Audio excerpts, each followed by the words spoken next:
Hi everyone, we might get started.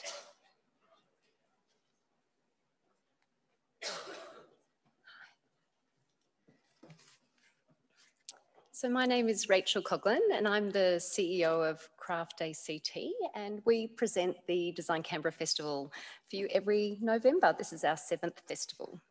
Before I start, I'd like to acknowledge the Ngunnawal people, the traditional custodians of the land we're meeting on, and pay my respect to their elders past and present. There's something very special about being in this beautiful Shine Dome by Roy Grounds. It really fills my heart and lifts my soul, and it's so wonderful to share it with you today. It's such an honour that we've been able to present all of our Design Canberra keynotes here in the theatre, and I'd really like to acknowledge the generous support of the Academy of Science to make that happen. I'd also like to thank our major and platinum sponsors who make the festival possible every year. So they include the ACT Government, the City Renewal Authority, the Australia Council, Rolf Classic BMW, Home by Holly, the Prosecco Consortium, the University of Canberra, the Suburban Land Agency, and Midnight Hotel.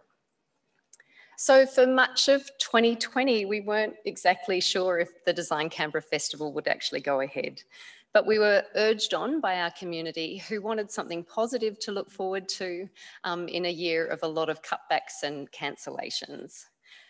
We have curated a festival theme based around care, and it's care for our community and our environment and craft and design, and also care for our world. And I think that care is more important than ever after the year that we've had.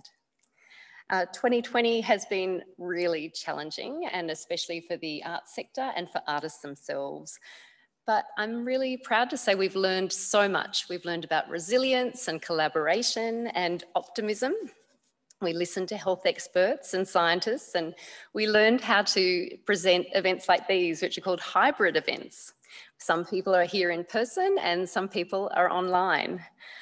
So we're really, really pleased that in the last week of the festival, we're actually able to host Dominic Hofstede, who's come from Melbourne in person to Canberra in the iconic Shine Dome. It's quite the miracle that this has happened, and we're really, really grateful. We're really glad that the festival itself has gone ahead. It's been full of inspiration and a great chance for us all to come together and celebrate design history and design excellence.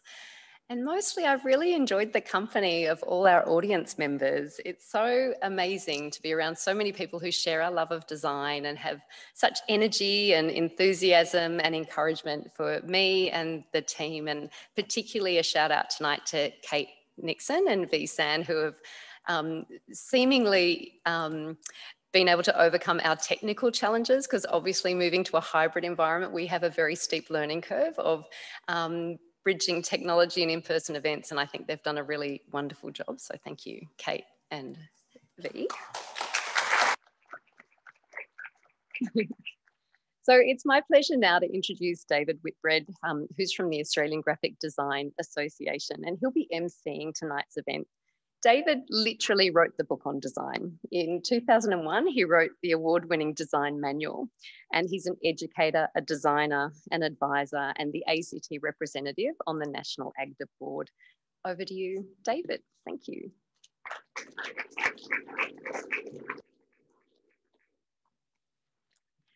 Well, thanks, Rachel.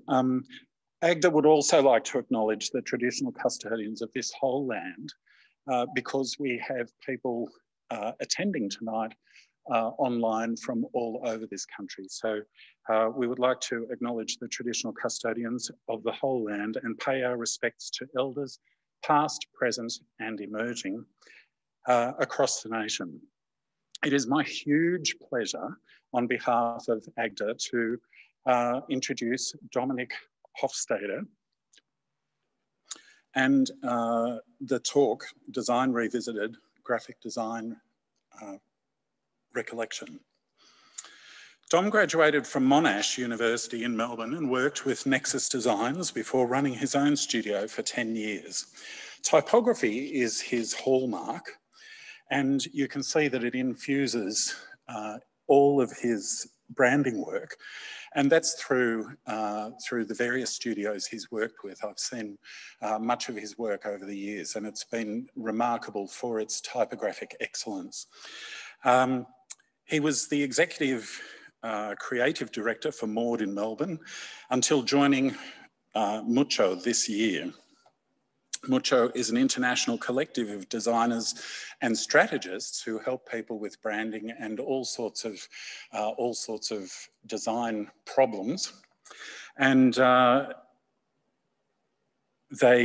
he is the Australian representative of that particular organisation. So we're here, of course, because he founded the much-loved Recollection Online Archive of Australian Graphic Design, and he founded that in 2009. Since then, it keeps growing and growing, and it documents design and designers from 1960 through to 1990. I'm sure you'll be absolutely fascinated with the stuff, and if you haven't seen the site, you simply must go to it. It's a wonderful site. With all sorts of fascinating information, and truly to have that online resource of those historical pieces is just fantastic for Australian design.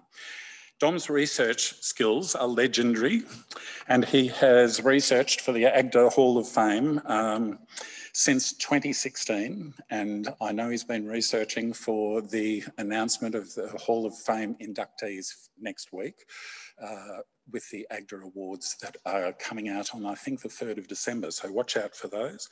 And he has worked with AGDA Victoria over the years, and it is my absolute pleasure to introduce Dom.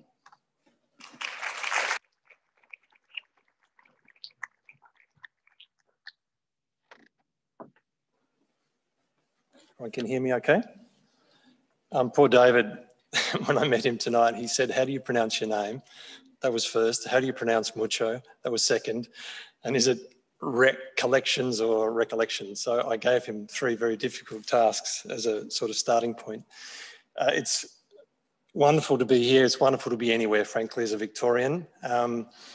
But to be in this amazing building, which I think is a great context for what I'm going to share with you tonight, which I could just spend the whole night going through the archive online and I'd have a great night, but it might be a bit boring for you. So I'm going to add a little bit of meat to the bone and sort of talk a little bit about a theme that I guess is touched on in the revisiting sort of theme for the festival.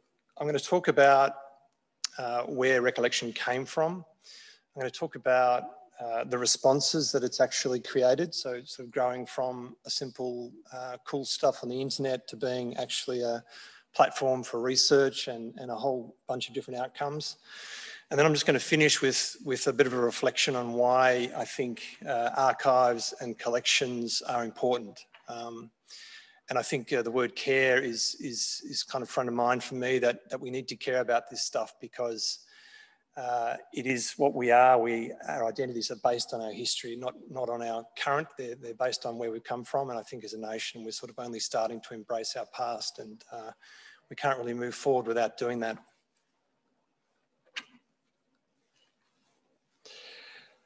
So I established this in 2009 as an online archive of Australian graphic design, and I was focused on a period between 1960 and 1990 approximately. But it's not all about me. It's actually now grown into this kind of collaborative exercise where we have a small committee of, I call them the board directors, but basically we're sort of an ad hoc group of people who get together and say, what can we do with recollection? Really committed individuals. We sort of share a lot of personal interest in design. Warren Taylor, Paul Milacrane, and Vincent Chan.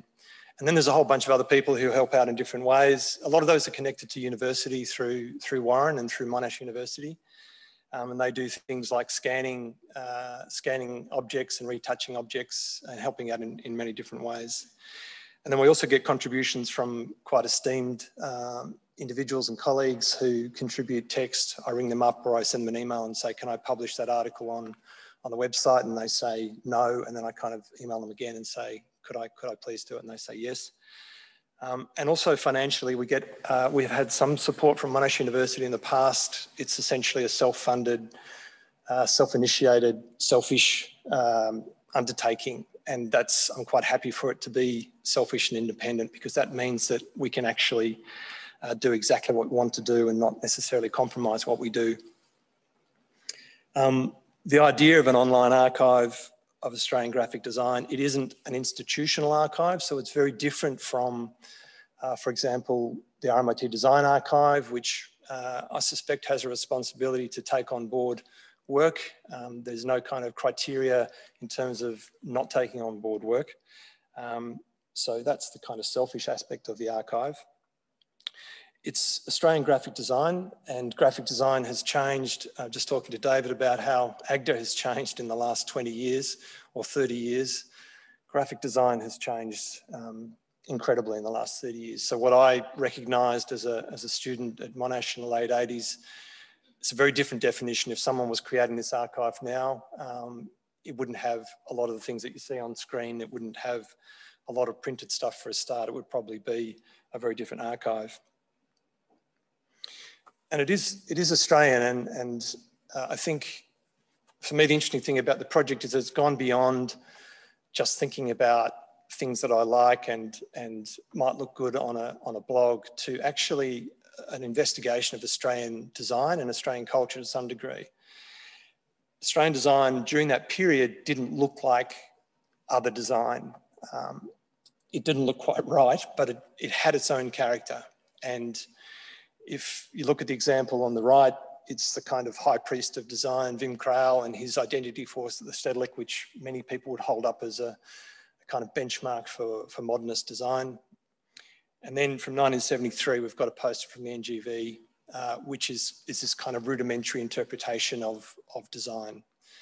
But there's something about it that feels unique. And I think the more and more that I've looked at the archive and the other members of Recollection have looked at the archive, we've sort of identified this, we call it sort of hairy around the edges. It's not quite right, but it's actually unique and individual as a result of that.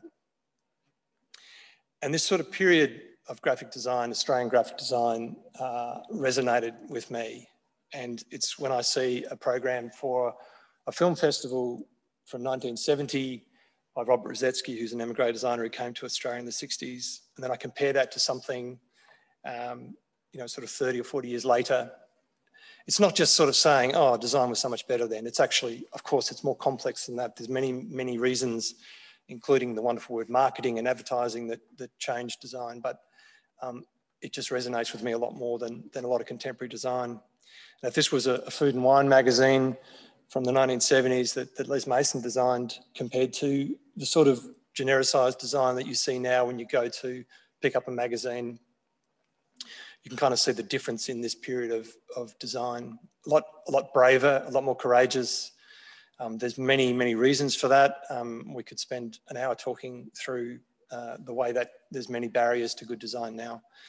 But it certainly is a period of design that a lot of designers that I know connect with. And I think, we were talking as well before about how design has lost its kind of speciality that you can go to anybody who has a desktop computer and they can do, or they think they can do what we can do. So in 1970, you had stamps that actually credited the graphic designer who designed the stamp. That doesn't happen anymore. It hasn't happened for a long time. And I'm sure, once again, there's many reasons why, but it's probably that overlap between designers, the sort of definition of commercial art to graphic design. Designers were perceived more like artists, so they would credit an artist and credit a designer. And that's, it's kind of painful to see that and to see that kind of recognition of design from such a long time ago. And this period was a critical period in design because graphic design professionalised, went from when someone like Frank Eidlitz arrived in the 1950s as an expat, an emigre, came to Australia. he had a massive impact on the local design scene. By the 1980s, design has evolved to these big commercial studios. I should say that the archive is focused on commercial graphic design. So it lacks, for example, political posters or kind of design that is based around protest, which cuts out a considerable amount of possibilities for archiving.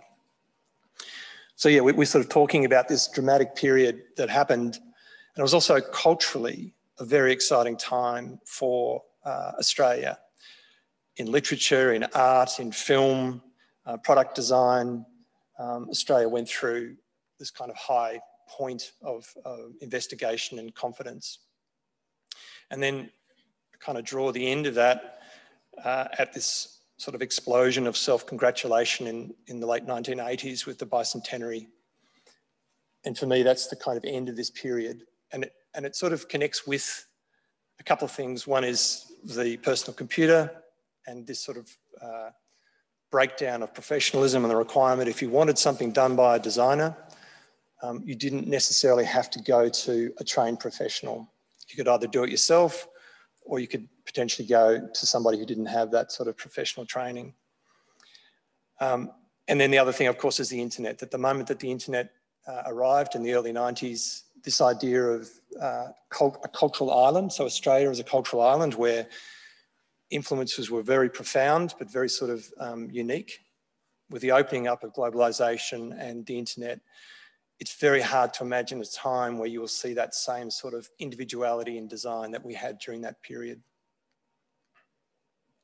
It's not to say that Australian design can't have its own character. It's just very difficult, and I know from teaching that students are influenced by so much that is not necessarily within their own sort of boundaries.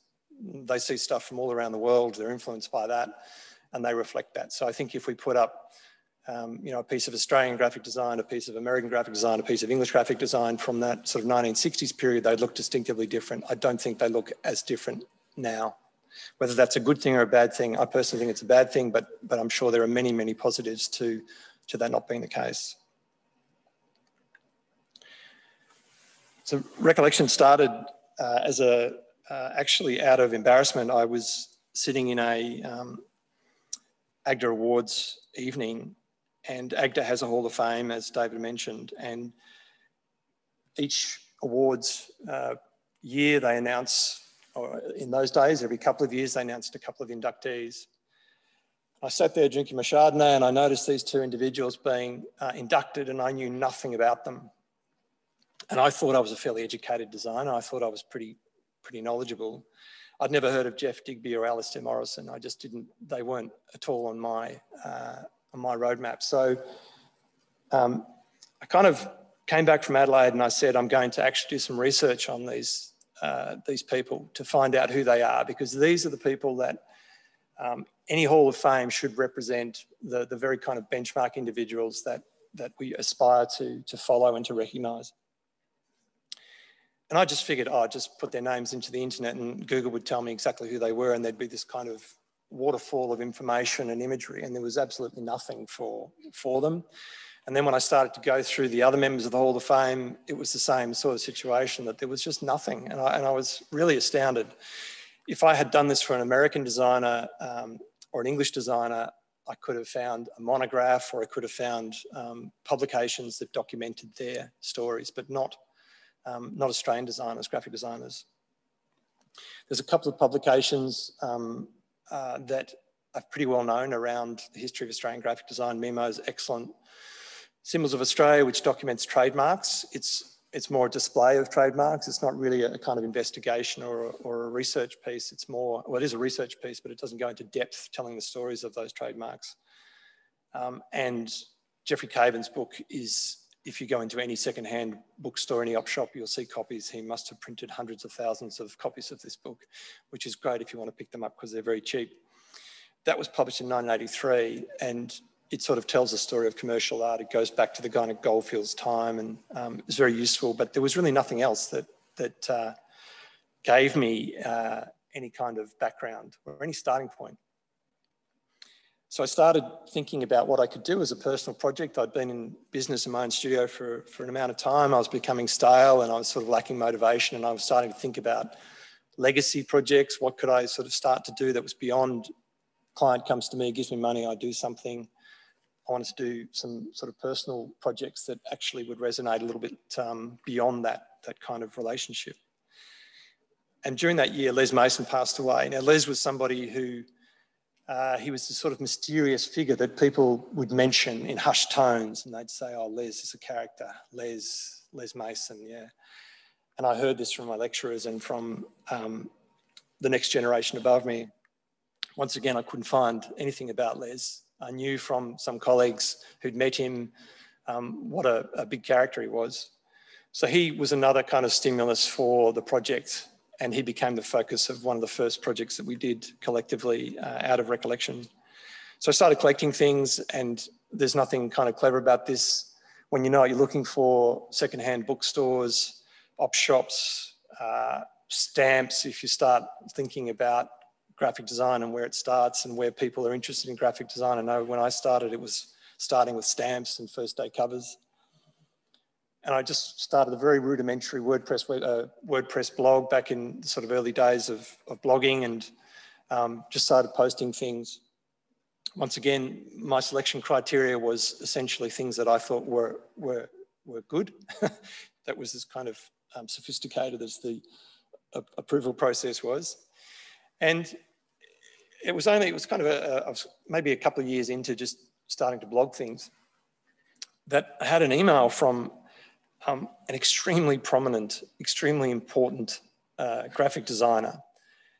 And it suddenly made me realize how naive I was and how people were starting to take this thing seriously, that they actually thought it was representative and inclusive of graphic design, which I hadn't necessarily wanted it to be, because that's a pretty big project to actually represent everybody who should be represented, and this person is one of those people. It's just that his work didn't meet my particular criteria. I didn't really like his work. That's not to say that it's not great work, and it is great work. And reading it again when he says sad at the end, it sort of reminds me of a certain sort of dictator in America at the moment who might end an email in a similar kind of way. I mean, I've subsequently patched up our relationship and made up with this individual. But I think it was, for me, it was a kind of point to realise that people take this stuff very seriously. It also reminded me that graphic designers, particularly men, have huge egos, and they protect, and once again, I'm making a kind of analogy here for somebody else in America, they protect that legacy ferociously. So if they see their colleagues' work being posted and theirs is not posted, then that means that they're in some ways not as taken as seriously as their competitors, is the way I would describe it. That's not to say there aren't some wonderful people that I've met through this project, but many of the, some of the most well-known designers have gotten to where they get to because of their huge egos. So we've done 3 versions of the website, and it became a student project. So I had a young designer in the studio, and he said, I'd like to do something with digital development. So I said, let's use Recollection as an R&D project for the studio. He developed the website, that version of the website. And this is the current iteration of the site, which has been around now for nearly 5 years. And it works pretty well. We have about 300 items in the archive, probably more than that actually. We have articles, we have, these collections are sort of substantial projects that work as an individual project. So we document, for example, all of the Epicureans, all 77 issues of the Epicureans are posted on the website. I don't give the website any love, any sort of as much love as I should. Instagram has become very much the kind of platform for a lot of this kind of work. It doesn't have the gravitas that an online archive does, but it's also a kind of reflection, I think, of time, that I don't have the time to give my affection to the website. And it's interesting looking at the Instagram following that we have a sort of following that surprisingly, is around 35 to 40-year-olds are sort of roughly 40% of people who are following us. So it's not just for kind of crusty oldies who want to have these nostalgic memories of work they may have been involved with, or work they've seen, or work that they remember. I just wanted to post a couple of, just show a couple of pieces of work that I just love, because they might not be the most amazing pieces of design, but they speak to a very different period. Can you imagine when a bank was this willing to have a sense of fun and sort of take the piss out of themselves? But this doesn't exist anymore. I'm sure anyone who has a relationship with a bank, the idea of having a smiley little money bank doesn't really exist anymore. This is just some really nice pieces of design by Penelope Wood for a book, which, once again, I've seen this book in many op shops. It's a really lovely piece of a fairly sort of strict gridded Swiss modernism. This is probably in that ballpark of work that had humour, that engaged with people, but was also really well done. Alex did that incredibly well, where he would inject humour, and Bruce as well, Bruce Weatherhead, they would inject humour into their work, but they also were very, very good at what they did. So these are photometric conversions.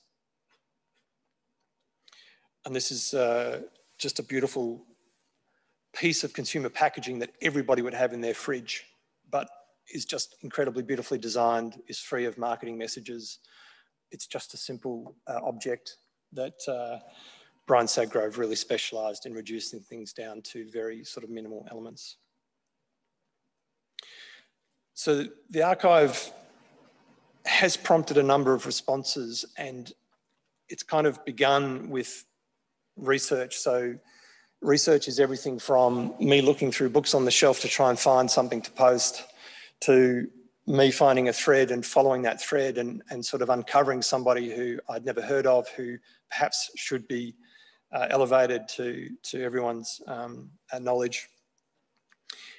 And then that research manifests in a series of outcomes, and those outcomes range from exhibitions to publications to, I think something that I really became aware of is that just posting other people's work seems a little bit weird, because in some ways I get the nice glow from all that, but I haven't done any of that work.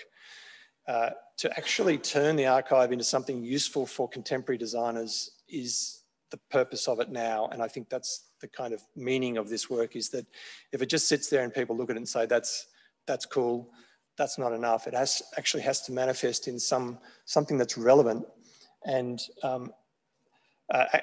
Alex is here from Monash tonight, and he's a student who has engaged with Warren, who's one of the people on the committee. The idea that students would see this stuff, connect with it, and perhaps be inspired by it, that's the kind of, that's closing the loop a little bit. And then the other thing, the ultimate for me, is that it actually informs my own practice. And I've got a really good example of where this work has led to, I think, a really substantial piece of work as a result of recollection. So going back to Les Mason, when Les passed, I knew that he had done this publication, Epicurean. Warren, who ran a small, amazing gallery in Melbourne called The Narrows, which is very much a sort of part of the legend of Australian graphic design, this little gallery that put on amazing shows. We met and he said, why don't we do a show on Epicurean? We tracked down 77 copies of this magazine. It's incredibly rare. It's hard to find, even though it was mass produced. I've got a couple of complete sets, so I'm very lucky.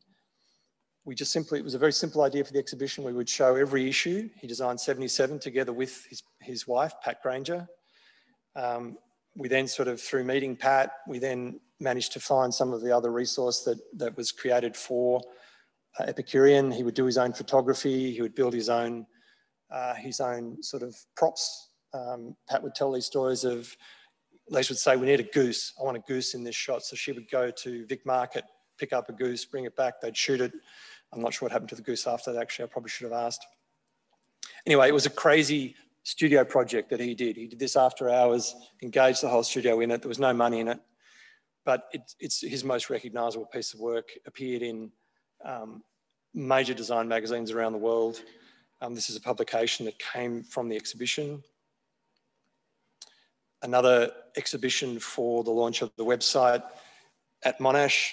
It's a sort of a simple structure that we designed and built. Once again, this is the students interacting with recollection in the gallery at Monash. A project for Sydney Design Week where we're invited to contribute to Sydney Design Week. I knew of the chap on the left there, Arthur Leyden, who wrote quite provocatively about design. Tracked down a lot of his writing and translated that writing into simple posters that we mailed out to design studios in Sydney and Melbourne and asked them to post those posters in their, stick up the posters in their studios or in their surrounds and then photograph them, put them onto Instagram. This is probably the most exciting and tangible outcome from the work. It's a complete typeface that Vincent Chan has worked on with us. Recollection, it's a typeface that explores particularly an aspect of Australian design that we kind of come up with this term mongrel modernism. So it is that hairy around the edges modernism. It's not pure in any way. There's something about it that's a little bit weird, a little bit wrong. If you look at, for example, the typesetting in the Australian landscape, that would have been done with letraset. So they couldn't get type because of technology. They couldn't set type that way. So they actually used letraset and they would chop letters off and miss characters, elements of characters off. So the idea behind this typeface is that it tries to take some of that translate that into a typeface that can be used by contemporary designers. So it's not so weird that people wouldn't want to use it. It just has some individuality to it that means it's not the same as Helvetica, which is for many people the kind of high point of type design from the 50s.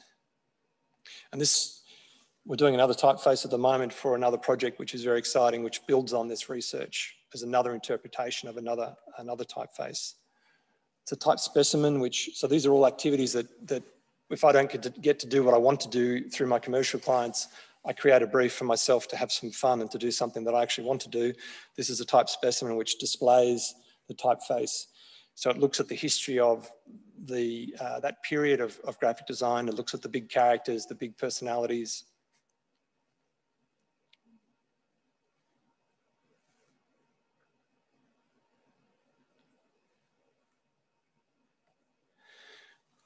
And then in 2017 or 16, Warren and myself had a creative fellowship at the State Library of Victoria. I took some time off, I closed my studio, took a breath, and we looked at researching a paperback publisher from the 1960s called Sun Books. Sun Books, in simple terms, was derived on the idea of Penguin paperbacks. The guys who started it came from Penguin. They became very frustrated that Penguin refused to publish a lot of Australian writing. The overlords in England said that writing's not good enough to be published under the Penguin trademark or imprint. So these three individuals set up their own imprint called Sun Books, and it was primarily about publishing Australian stories. We knew that the State Library had a collection of Sun Books. We have our own kind of collections. Once again, you can pick them up for $1.50 at your local op shop. On the right is Brian Sagrove, who designed the logo and for the first few years, designed every cover. And this project, the learning from this project is the way the technology influences design. So for the first year or so, Brian only used black and gold and white. He was restricted because of the sort of expense of full colour printing. In Australia, you couldn't really get paperbacks printed in full colour. Griffith Printing, I think in South Australia, started printing in full colour. So technology changed the ability, and the covers changed from this really kind of strict black and gold colourway to using many colours. And I think to some degree the design changed as well and probably wasn't as good because of that lack of restriction. And as you see the sort of progression of the covers, being able to use any colour you want inevitably meant that a photograph went on the cover of a book in the same way that magazines always had a full colour image on the cover. And we ended up publishing a book. Publishing makes it sound like it's this really substantial thing, but all it is we got a local printer to print some copies and we sell it. So that's what publishing is these days. once again, it was an opportunity to write and to sort of progress my own writing skills. I wrote an essay for the publication. And meeting Brian, like we've known Brian, he's one of the really good guys. He doesn't have a massive ego. That was a lovely kind of opportunity to talk to him about a project. His memory at that stage was very good. And that's probably the other thing to highlight, is that a lot of these individuals are old, and they're disappearing, and those stories are disappearing. And I think that's the big concern that I have, is that a lot of these stories are disappearing as those people are going. Now, Alison is someone who came up through the research that I was doing on Sun Books in the State Library. And I was looking at these book design awards, because that was one of the one sort of ways into design. There's always a book design award catalogue, so I could see different covers, different books, see different designers' names. And Alison appeared in almost every one of these awards annuals. Now, I had heard her name through a very good friend who was a book designer, but I didn't know that she was as substantial as the research started to show. And I got to meet her, and she shared with me a whole file of clippings that had been written about her as a woman, as a designer, specifically a book designer. So I think, anyone are there any book designers in the audience? Bad luck, David. Book designers can work from home. They don't need to work in a studio structure. So if you're looking for women in this period of design, often you'll find them in book design, because that was an opportunity for them to not just kind of be professionals, but also to get some notoriety or some recognition for their work. And you know, as I was doing the sort of research, it struck me exactly how big the obstacles were for Alison to achieve what she achieved. And she's a very soft-spoken person. She has, you could tell she has a spine of iron, because she would sort of drop every now and then in conversation. I showed, you know, I had to really fight hard for that cover. And, you know, this description of her in The Age, where it talks about her as though she's some kind of object of beauty, as opposed to focusing on her work. The description of her hair falling over her shoulders, you know. I think seeing the work through those lens of that sort of period, you realise how big her achievement was to kind of reach the top of her game. She designed many of the substantial covers in the 1960s and 70s. There was an explosion of publishing around Australia and around the sort of history of Australia and the kind of even natural beauty of Australia. There were many books, photojournalistic books about Australia. She designed many of those substantial books. And she lives literally 30 seconds away from me. She showed me her collection. She has an absolutely pristine collection of her books in a cabinet. She also could kind of describe every book. She had noted down what the book was, because she must have designed hundreds of books. She would sort of remember which book, you know, what the fight was for that cover, you know, how she won that sort of typeface to be on the cover. She's quite an extraordinary woman. As you know, as was mentioned, I'm involved with the Hall of Fame committee, and Alison being elevated to the Hall of Fame, to Hall of Fame status is a huge moment. And I think going to the award ceremony and seeing her interact with Zoe. Zoe is a student who I taught at Monash, and seeing her post on Instagram where she talks about, you know, an inspirational woman doesn't happen very often, but you know, to me, that's a kind of perfect closing of the circle in terms of what this kind of research can do. It's very hard to find these individuals because women were not given the opportunity to be the heads of studios or promoted as the heads of studios. So you can't sort of find a lot of information about women during that period. Now, this is an actual commercial project that the research has flowed into really neatly. Peter Hoeveneers was a Dutch designer who came to Australia in the 1960s.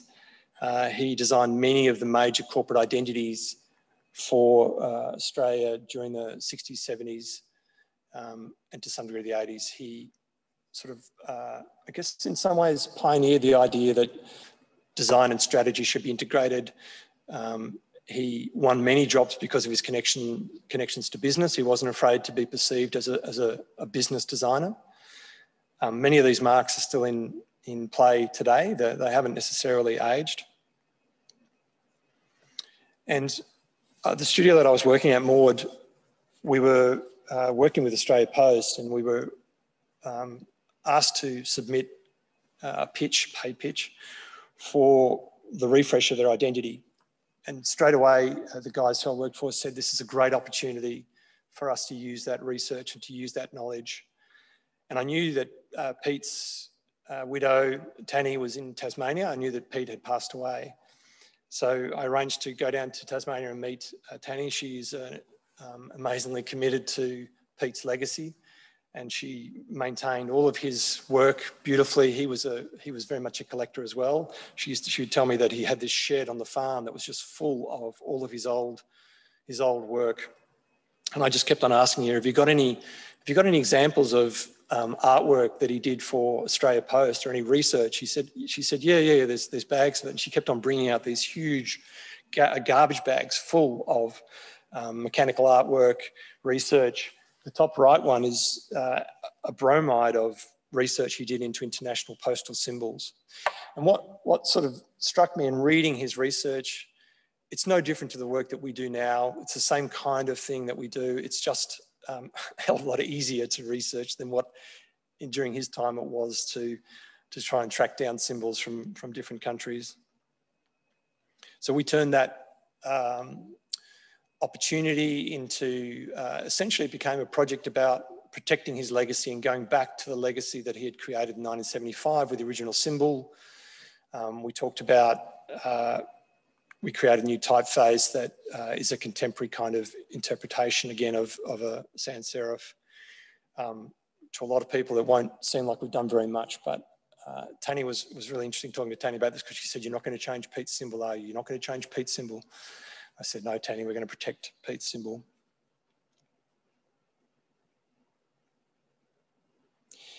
And then I think just finally, I just want to talk about, and I've thought a lot about this, what is the point of this work exactly? You know, as I say, it moves from the idea that you just find some stuff, scan it, put it online, people react to it. What does that actually mean? So when we get into this kind of idea that we're now engaging with students and younger designers, to me, it's all about identity. It's about understanding who we are, because we are our past. As much as we are who we are now, we reflect our past. And the best definition I've found, or one of the ones that resonates with me the most, is actually I found this in an archive project that we run at Monash. Patrick Pound is an artist who's very interested in collecting. He's very interested in archives. And he defines the archive as positioning the world as a puzzle. If only we could assemble all the pieces together, we could solve the puzzle, and the world might come together in the form of a legible picture or a coherent and livable system. And I think it's that search for coherence and legibility that we're all pursuing. This is why family trees and where do they come from, these kinds of investigations into the past are really connecting with people, because we're trying to work out exactly how we got to where we are. So for me, that's to some degree what this work is about. It's about putting the pieces together. And just finally, this is a quote that Arthur Leyden, who's that provocative designer, when he was inducted into the Hall of Fame, he said that every activity has its history and its heroes and advances as a profession because of this knowledge. Graphic design will disappear as a standalone profession if it does not have this. So he's talking about the importance of looking back to kind of look forwards. And that's I think the message I'd like to kind of finish on tonight.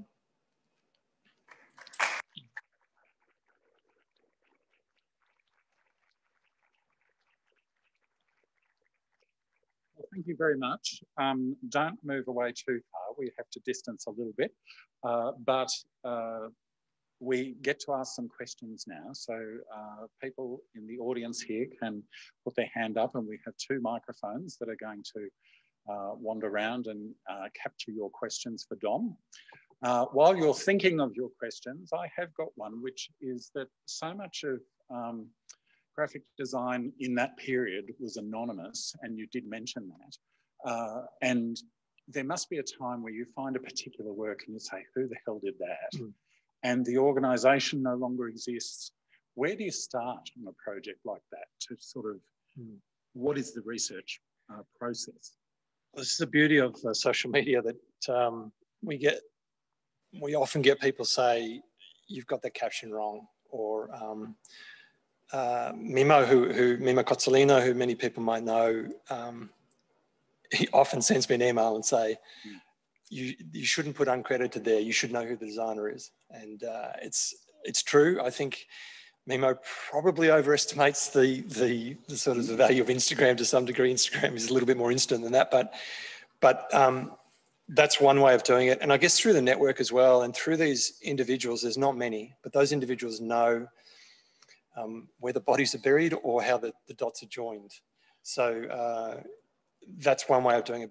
But genuinely, there are many pieces of work that there's just no way of knowing who did that piece of work. It's a bit serendipitous. I think you'd find that with the design in Canberra, because so much of design in Canberra was done by designers all around Australia, so you can't even narrow the space. No, and there's a big problem which, again, in the maturing of this archive, it's easy to acknowledge an individual. So those sort of big individuals who were always credited and published their monographs, which were basically promotional books. But what about the studio members who worked in those studios? What about the hundreds of people who went through those studios who weren't recognised and should be recognised? It's just it's a pretty big undertaking to do that. But you know, I think that's part of the challenge of this work. So it's kind of bit by bit. Yeah. Now, do we have any questions? I'm just trying to look beyond the lights here. Yes, in the front, a microphone will come to you. So wait for the microphone. It is being sanitised between each speaker, so you don't have to worry about it. And that will explain some delay for the people who are online. Thanks, Andrew. And Dominic, that was excellent. Thank you very much for making the effort and coming up and preparing that for us. My question was around the designs that you've shown us tonight. Did you have three personal favourites that have stuck with you, and why? I think it's probably more, it's more the designers, maybe the kind of the designers' work that I would be able to say, you know, I love Brian Sadgrove's reductive approach to everything he did. So he designed the Channel 9 logo, which is still being used now, and famously Kerry Packer just said, I fucking love it. That was the way he pitched the idea to Kerry Packer. In those days, you literally met the CEO and you showed him the idea and he said yes or no. So, you know, I have to be a bit careful because I could post just an entire stream of Brian Sadgrove's work, because essentially I really connect with what he did. And it's because he had a philosophy that he stuck to as a designer. So he didn't kind of move around. He just had that very simple approach to design.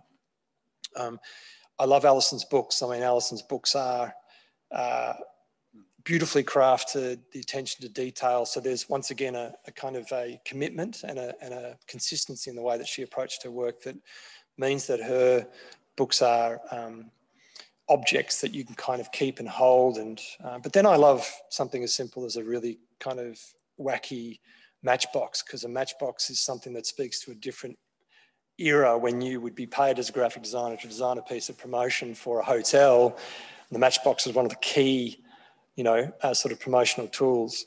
So, yeah, I think it's not so much about the individual objects, it's more about the designers and their sort of philosophy of design.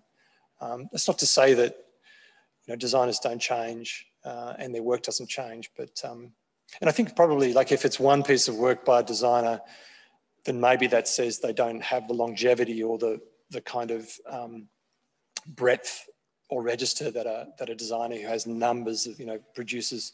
And that's one of the things with the AGDA Hall of Fame, that you can't just be a one-off designer who designs one beautiful book. You actually have to produce a substantial body of work that proves you've kind of created that body of work. I mean, I have friends who rib me about not having illustration on the website or illustration on the Instagram feed, but that's a slightly different kind of philosophical thing that I think that's perhaps the role of an illustration archive rather than a design archive. Thank you. Is there a question from the other side of the room? Just having trouble with this light. Yes, down the front here.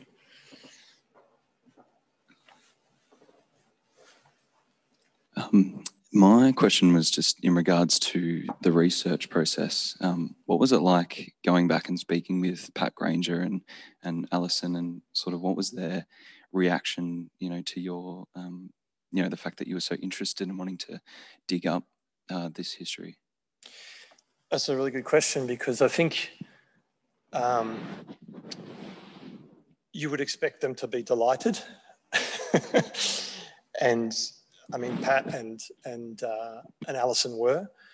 Once again, a lot of graphic designers don't like to look backwards. So the idea, I wrote a series for Desktop Magazine when Desktop Magazine was around, where designers were asked, I came up with this idea that they would come up with, I think it was 6 of their favourite pieces of work, hoping that they would choose work from their early career, and they chose everything from contemporary design, which was pretty horrible. And, it was sort of, I would kind of get on the phone and I'd say, oh, have you got anything from, when you started in your career? Because that would be really useful for people to see how you've progressed. Oh, no, I'm producing my best work now. I'm as relevant now as I was then. And you get to that aspect of ego again and protecting legacy. And but I mean, I'm making it sound like all these people are monsters. They're not. They're just very protective of their.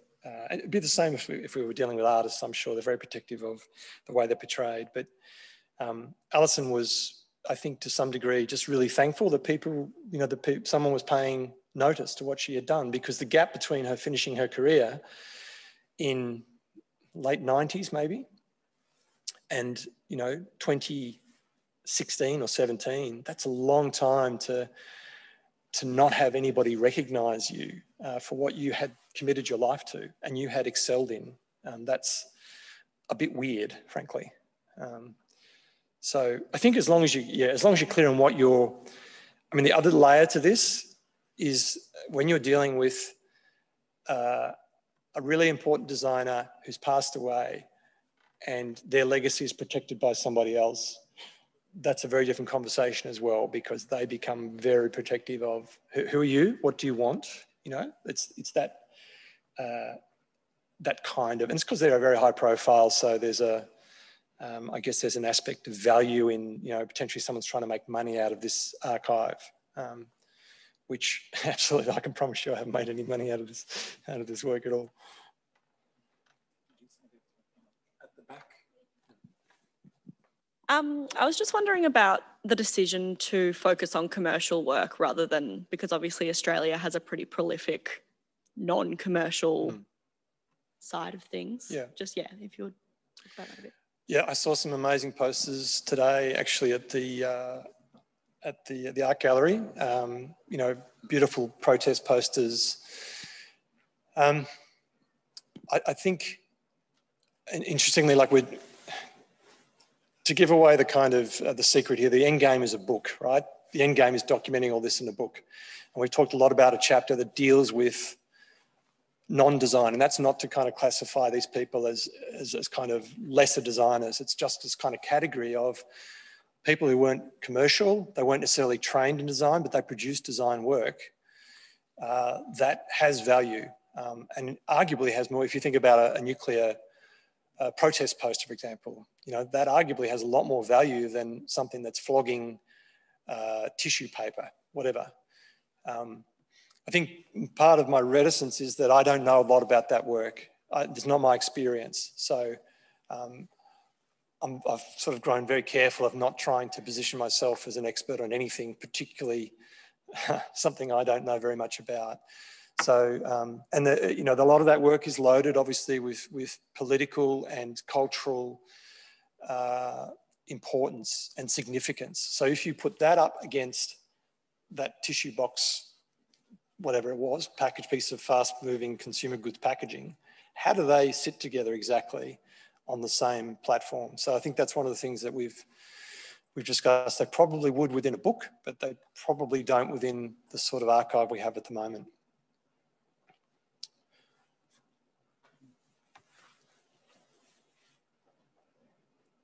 Oh, yes, down the front here. You'll be next. Hi, thank you so much. That was excellent.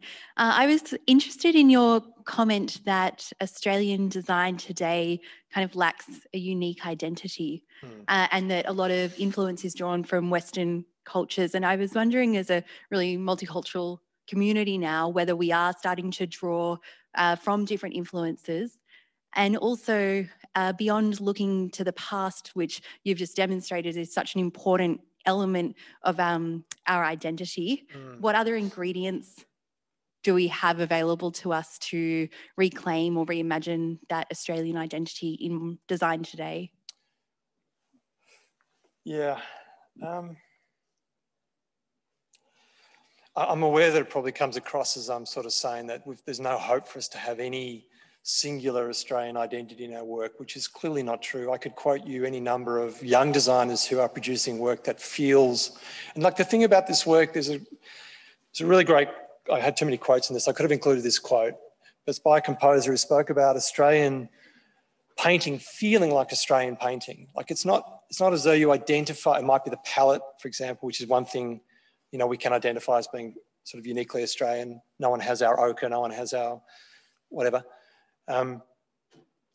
But I'm fully aware that kind of looking backwards too much and not looking to what the world is now, and I suppose that's my point, is like there's no point just trying to replicate these examples of design I like, because they're not going to work in today's world because they don't reflect the world we're in, which is why designing a typeface for today's digital world is the right thing to do, rather than using a typeface that was designed for print. You know, Helvetica was designed for print, so is it arguably successful to use it in contemporary world?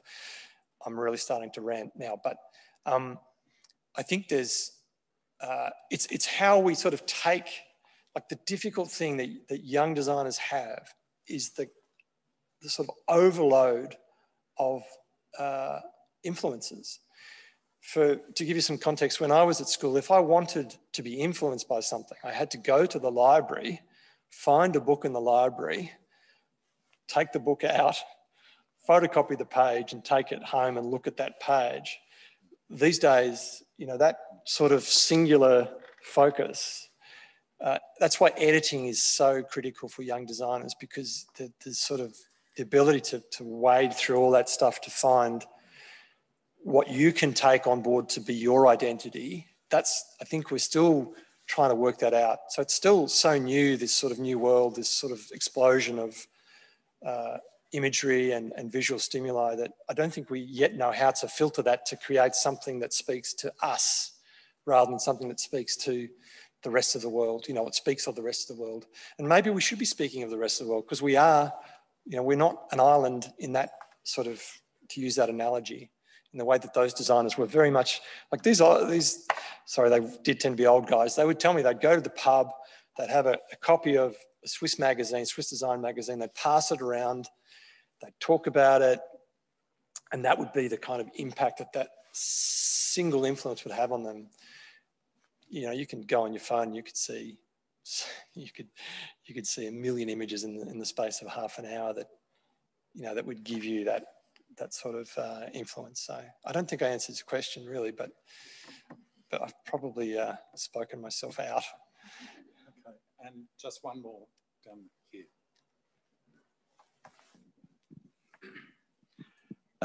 Just given that you're sort of conducting a really important unearthing and documenting Australia's graphic design history and how important that is to do this, have you found it to be an uphill battle or a downhill battle? In what way? I mean, have you found it really difficult to, is there any resistance, or is it really difficult to get people to help or open up? Or obviously you've got a board of directors, but people at institutions or the designers themselves, or is it just somehow, I just wonder if there's some sort of ironic resistance to this really excellent thing that you've been doing in the last 10 years? Board of directors thing is a joke too. It's not a board of directors, but no, not really. Like I think people genuinely, because this work is not everywhere, people haven't seen a lot of this work. So genuinely, most people are really encouraging about it, and they say, you know, I mean, I haven't had the negative comments generally come around the work that's not shown. So why are you not showing specific kind of work? But I think most people, and interestingly, like since we started the project, the Powerhouse has an archive for graphic designers to give their work. RMIT has a design archive that has so much work now, it can't take on any more work. So people have started to protect the work. There was a time when this work just, I mean, absolutely nightmare stories of designers throwing away stuff because they just thought people wouldn't, why would people care about for example, this is very relevant to Canberra, Gary Emery, who designed the typeface that's used in Parliament House, threw away a lot of the stuff, a lot of the background research to that project, one of the most important projects, I think, certainly in terms of type. And when he moved from his studio about 10 years ago, he said they backed up a skip and they just threw a whole bunch of stuff in the skip. And I said, what are you talking about, Gary? And he said, I just didn't think people would want it and I couldn't keep it anymore. So, you know, not enough people maybe know that work is important, not to them, but to others. And also I think, yeah, I mean, let's be honest, we don't have a design museum here. So it's a big leap to get to a point where people feel like they could give their sort of archive to that kind of thing. The Design Archives doesn't display work per se, it protects it and you can go and see it, but it doesn't necessarily do lots of exhibitions. It's starting to engage with RMIT. But we're just sort of at the early kind of part of recognising the importance of this. And my fear is that it's fine to have the work, but the stories are gone. So you don't know, you can look at a piece of design, you know, as you were saying, you look at a piece of design and say, I don't know what was the background to this? And if you were talking to the designer, they'd say, oh my God, you know, we had to fly to Indonesia to kind of meet the president to kind of talk about that and blah, blah, blah. I made that up, it's pretty good. It's good. Yeah, sounds like an interesting story. So once again, I've forgotten what the question was, but it was about resistance to the work. And no, it's not. The downward slope is that I'm finding it harder to find examples because I've been through all of the books and all of the stamps and all the, you know, sort of. So my next kind of step is to engage properly with RMIT to kind of say to them, why don't we become partners and start to showcase your collection, because the way you're doing it at the moment is probably not ideal. It's actually not really, I think, designed to be shown in that way. It's more, you've got to book an appointment to go and see the work. So it's that institutional archive I talked about, very different way of thinking about displaying work and producing and promoting work. Okay, well, thank you once again to Dom Hofstede, sorry.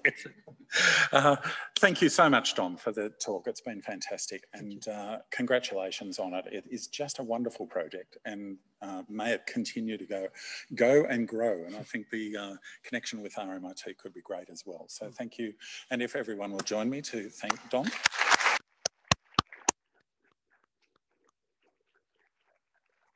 I'd of course like to thank you all for attending here in person, and I'd like to thank you for attending in Zoom. We are delighted to have a number of people joining us on Zoom, and of course it means we've also documented the talk on video, so that's great for us for the future. Thanks also to Shine Dome and to Craft ACT's Design Canberra team, and that includes Rachel, Michael, Kate, MJ and V. They've done an amazing job setting everything up. Please stay if you're in the room here. Please stay to enjoy a drink at the cash bar, which is in the foyer just through that door. and then we'll be able to continue some of these conversations. Those of you that are leaving us now, please enjoy a drink in the comfort of your own home, and maybe continue the conversation online or in chat rooms, or definitely go to Instagram and check out Recollection website. And please support the rest of Design Canberra's events. This is its final weekend. They did manage to do 120 events this year, and I think that's an incredible achievement given the restrictions that are being placed on us this year. Some of the things that you can still do on Friday night, you can go to the Monero Mall, which is the festival hub at a pop-in wine bar. You can also go to the signature exhibitions at the Canberra Contemporary Art Space, which are by Lake Burley Griffin this weekend, and there are some open studios across Canberra as well. So thank you all for your attention tonight. Please join us for a drink in the foyer. Thank you.